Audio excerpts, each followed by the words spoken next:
পলাতক জামাতের নেতা আশরাফুজ্জামান খান ও চৌধুরী মাইনুদ্দিনের অনুপস্থিতিতেই তাদের বিরুদ্ধে আনা বুদ্ধিজীবী হত্যা ও ৭১-এর মানবতাবিরোধী অপরাধের মামলার রায়ের দিন ধার্য হবার পর রাষ্ট্রপক্ষের আইনজীবীরা জানিয়েছেন তারা আসামিদের সর্বোচ্চ শাস্তি প্রত্যাশা করছেন।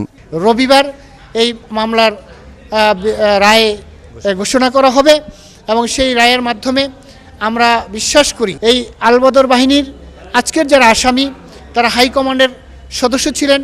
বিশেষ করে আশরাফুজ্জামান খান ছিলেন চিফ এক্সিকিউটর এবং চৌধুরী মঈনুদ্দিন ছিলেন অপারেশন ইনচার্জ।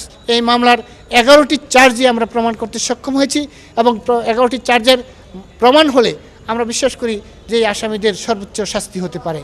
তবে রাষ্ট্রপক্ষ থেকে দেওয়া আসামিপক্ষের আইনজীবীরা মনে করেন মাইনুদ্দিন ও আশরাফুজ্জামানের বিরুদ্ধে সাক্ষ্য প্রমাণে ব্যর্থ হয়েছে রাষ্ট্রপক্ষ।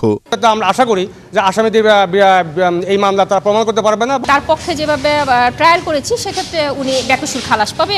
২৮ এপ্রিল তাদের বিরুদ্ধে আনুষ্ঠানিক অভিযোগ দাখিল করেন প্রসিকিউশন। গত ২৪ জুন পলাতক জামাত নেতা আশরাফুজ্জামান খান ও চৌধুরী মাইনুদ্দিনের বিরুদ্ধে শিক্ষক, সাংবাদিক, চিকিৎসক সহ বুদ্ধিজীবী হত্যা ও মানবতাবিরোধী অপরাধের ১১টি ঘটনায় অভিযোগ গঠন করে বিচার শুরু হয়। ফেনীর দাগনভূঞার অধিবাসী চৌধুরী মাইনুদ্দিন বর্তমানে ব্রিটেনে প্রবাস জীবনযাপন করছেন, আর গোপালগঞ্জের মুকসুদপুরের অধিবাসী আশরাফুজ্জামান খান বর্তমানে আমেরিকায় প্রবাসী।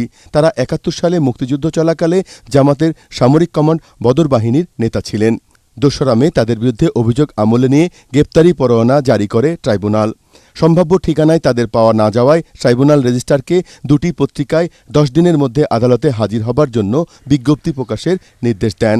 নির্ধারিত সময়ের মধ্যে হাজির না হওয়ায় তাদের অনুপস্থিতিতেই বিচার কাজ শুরু করে আদালত। আরিফ হোসেন, এটিএন বাংলা, ঢাকা।